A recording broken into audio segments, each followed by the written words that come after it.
নমস্কার বন্ধুরা, আবার আমার রান্নাঘরে তোমাদের স্বাগত জানাই।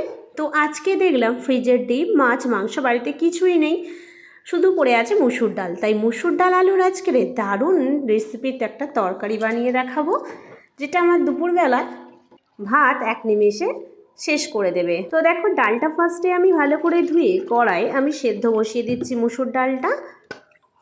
তো জলে ফার্স্টে দুবার থেকে তিনবার ধুয়েছি। ধুয়ে যে সেদ্ধ বসিয়ে দিলাম আমি 5 মিনিট একদম লো আঁচে রেখেছিলাম, তাই এতটা সেদ্ধ হয়েছে। আর একটু সেদ্ধ হবে, ফিরে আসবো আর 5 মিনিট পরে। তো বাড়িতে কিছু না থাকলে আমাদের ভীষণ চিন্তা হয় কি রান্না করবো। আমারও আজকে ভীষণ চিন্তা হচ্ছিল, তাই মুসুর ডাল আর আলু দেখে সেই দিয়েই একটা দারুণ সুস্বাদু রেসিপি বানাতে চলে এলাম। তো ডালের মধ্যে দেখো হালকা একটু গুঁড়ো হলুদ দিয়ে দিলাম। আজকের এই ডাল আলুর তরকারির রেসিপি আর পটল ভাজা, ব্যাস। দুপুরবেলা আর কোনো কিছুরই দরকার পড়বে না। তো ডালটা আমার প্রায় সেদ্ধ হয়ে এসেছে, দেখেই বুঝতে পারছো। তো মসুর ডাল একটু পাতলা খেতে আমাদের ভালো লাগে, তোমাদের চয়েস অনুযায়ী জল দিও। তো কড়াইতে আর একটু সর্ষের তেল দিয়ে দিলাম, দিয়ে ঘুগনির মতো আলু কেটে রেখেছিলাম আমি, তার থেকে একটু সাইজে বড়। তো আলুগুলোকে আমি আগে ফার্স্টে ভেজে নেব সর্ষের তেলে। তোমরা চাইলে সাদা তেলেও ভাজতে পারো, সেটা তোমাদের অপশনাল। তো আমি একটা পেঁয়াজ কুচিয়ে রেখেছিলাম, সেই পেঁয়াজ কুচিটাও আমি দিয়ে দিচ্ছি, দিয়ে ভালো করে আলুর সঙ্গে ভেজে নেব। সবসময় যে বাড়িতে মাছ মাংস ডিম থাকতেই হবে তবে ভালোভাবে বাড়ির লোকেরা ভাত খেতে পারবে এমনটা মোটেও নয়।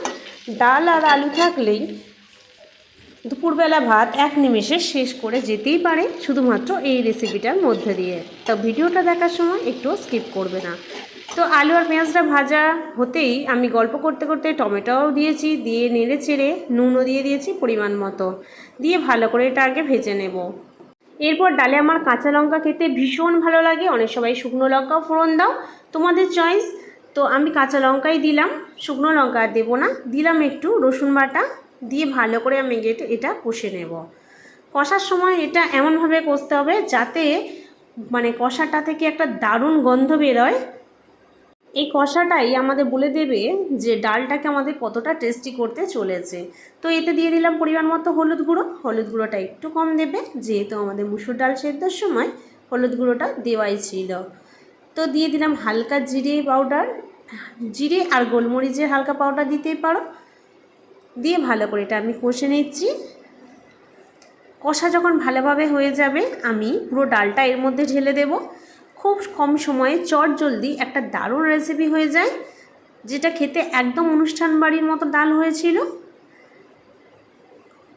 তো দেখো ডালটা আমার ফুটে গেছে। ডালটা একটু লো আঁচে করবে যাতে আলুগুলো সেদ্ধ হয়ে যায়, টমেটোগুলো সেদ্ধ হয়ে যায়, যাতে ডালটা আর একটু টেস্ট হয়ে থাকে। তো ডালটা আমার ভালোভাবে ফুটে গেলেই আমি নামিয়ে নেব। তো বন্ধুরা, এই দেখো ফাইনালি আমার ডাল আলুর তরকারি রেডি। তো আজকে দুপুরে জমজমাট খাওয়া এই রেসিপিটা দিয়ে দারুণ সুগন্ধ বেরিয়েছে। তোমরা বাড়িতে প্লিজ একবার ট্রাই করো, আর কেমন হয়েছে এই দিদিভাইকে জানাতে ভুলবে না কিন্তু। তো চলো বন্ধুরা, আবার দেখা হবে তোমাদের সঙ্গে অন্য রেসিপির অন্য ভিডিওতে। আর তোমরা কি কোথা থেকে আমার ভিডিও দেখছো অবশ্যই কমেন্ট বক্সে একবার জানাবে, তাহলে আমি জানতে পারবো যে কে কোথা থেকে বসে তোমরা আমার ভিডিও দেখো। তো চলো বন্ধুরা, টাটা, আবার দেখা হচ্ছে অন্য কোনো রেসিপি অন্য ভিডিওতে। ভালো থাকবে।